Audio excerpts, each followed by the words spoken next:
ये निर्णय कौन लेता है? आप लोगों के बीच कोऑर्डिनेशन कैसा बन पा रहा एकदम बिंदास, झकास, टकाटक। है? हमने उन शहीद परिवारों से भी पूछा कि हम क्रिकेट मैच पूरे भारत में आयोजन करवाया जा रहा है, क्रिकेट खेलेगा पाकिस्तान के साथ, और दूसरी तरफ हम वॉर फ्रंट पर हैं। ये निर्णय कौन लेता है? और ये निर्णय लेने का अधिकार किसको है? केंद्र सरकार को। यदि वार होता है तो वार करने का अधिकार डिफेंस मिनिस्टर, प्रधानमंत्री और उनके जो सुरक्षा सलाहकार हैं उनकी होती है। जो शहीद अग्निवीर हो चाहे वो हो, हमने अभी 10 लोगों का सूची जारी किया। जो पहलगाम की घटना में वो सिंदूर के एक्शन में ये मारे गए हैं लोग और शहीद हुए हैं। उन शहीदों को जब वो छुपा दिए तो ये तो डिफेंस मिनिस्टर ने खुद छुपाया। तो वार कराना, वार रोकना, अमेरिका के कहे पर रोकना, अमेरिका के ट्वीट पर रोकना, उसको पाकिस्तान को सूचना दे देना कि आपकी रक्षा पर हम कोई हमला नहीं करेंगे, ये कौन कर रहा है? और ये किसका अधिकार है? केंद्र सरकार को। तो केंद्र सरकार का ये अधिकार है तो खेल भी कराने का अधिकार केंद्र सरकार का है। तो ये सवाल तो प्रधानमंत्री से होना चाहिए, गृह मंत्री से होना चाहिए, डिफेंस मिनिस्टर से होना चाहिए। ये सवाल विपक्ष के लिए नहीं है, लेकिन विपक्ष इतना जरूर जानता है कि जो भी देश हित में सरकार, केंद्र सरकार देश हित में जो भी वो निर्णय लेती है, हम उनके साथ खड़े रहते हैं। लेकिन ये सरकार ऐसे है कि जो शहीद होते हैं उनका भी नाम छुपा लेती है, और जो लोग रक्षा के मामले में पहले सूचना लीक करते हैं, तो ये डुअल नीति आखिर कौन अपना रहा है? सरकार।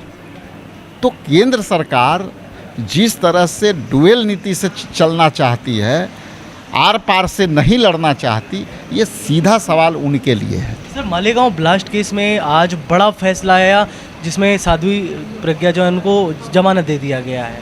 देखिए, उनको निर्दोष भी बताया। ये सर्वोच्च न्यायालय ने और न्यायालय का मामला है, उस पर अभी टिप्पणी हम नहीं कर पाएंगे। यदि मैं उसको पढ़ लूँगा तो आपको हम टिप्पणी विस्तार से। एक अंतिम सवाल सर, कल आप लोगों की मीटिंग हुई, मीटिंग में किन चीज़ों पर डिस्कशन हुआ? सीट शेयरिंग को लेकर भी डिस्कशन हुई। आप लोगों के बीच कोऑर्डिनेशन कैसा बन पा रहा है? एकदम बिंदास, झकास, टकाटक, नॉन स्टॉप, छोटे छोटे स्टेशन पर नहीं रुकने वाली कोऑर्डिनेशन कमेटी के बैठक हुआ। एकदम मेलगाड़ी के तरह चल रही है, और छोटा छोटा स्टेशन पर रुकने का सवाल नहीं है, बड़ी स्टेशन पर। मुकेश सहनी गच्चा देके सुनने में आ रहा है कल दिल्ली में थे। उनके प्रतिनिधि यहाँ के प्रदेश अध्यक्ष खुद मौजूद थे। उन्होंने राहुल गांधी जी के प्रोग्राम को जो है सजेशन भी दिया, लेकिन चूंकि वो राष्ट्रीय लीडर है, प्रदेश के लीडर यहाँ प्रतिनिधित्व कर रहे हैं, तो इसमें कोई गठबंधन के सेहत से क्यों जोड़ा ना? हम यदि नहीं है तो हो सकता है हम भी अपना रिप्रेजेंटेटिव भेजें। इसका मतलब थोड़े है कि गठबंधन का सेहत खराब हो। मांग 60 सीटों की है, उप मुख्यमंत्री की है, तो आप लोग एग्री करेंगे इसमें? गठबंधन में मांगने का 6 पार्टनर का अपना अपना अधिकार है, और ये कोऑर्डिनेशन कमेटी और महागठबंधन, इंडिया गठबंधन में यही इंटरनल डेमोक्रेसी है। और इस डेमोक्रेसी में कोई कुछो मांग सकता है, कोई कितना भी कह सकता है, और अंत में बैठ के इतना बात होता है कि हम लोग को एकजुट रहना है। आपके वाक चतुरता का कोई जवाब नहीं है। तो आप सुन रहे थे कांग्रेस के प्रदेश अध्यक्ष राजेश राम जी को, जिन्होंने हर मुद्दे पर खुलकर बातचीत की। इन्होंने ये भी बताया जिस तरीके से हमने शहीद परिवारों से बातचीत की कि क्या जब हमने ट्रेड डील पाकिस्तान से ख़त्म कर दी, हर तरह के रिलेशन को ख़त्म कर दिया, तो फिर एशिया कप में क्रिकेट मैच खेला जाना चाहिए या नहीं खेला जाना चाहिए? क्योंकि ये बातें संसद में भी उठी, सदन में भी उठी। वीडियो जर्नलिस्ट सोनू के साथ Prem Kashyap, news bioscope, Patna. H2O City, higher quality of living, a project by Anshul Homes. Luxury 2 and 3 BHK flats with garden attached balcony. Amenities are valet parking, swimming pool, clubhouse, kids play area, badminton and basketball courts. Anshul Homes, H2O City. शहर की भीड़ से bore हो गए हो? तो चलिए आज नए वाइब में आपको लेके चलते हैं, जिसका नाम है वैदिक विलेज।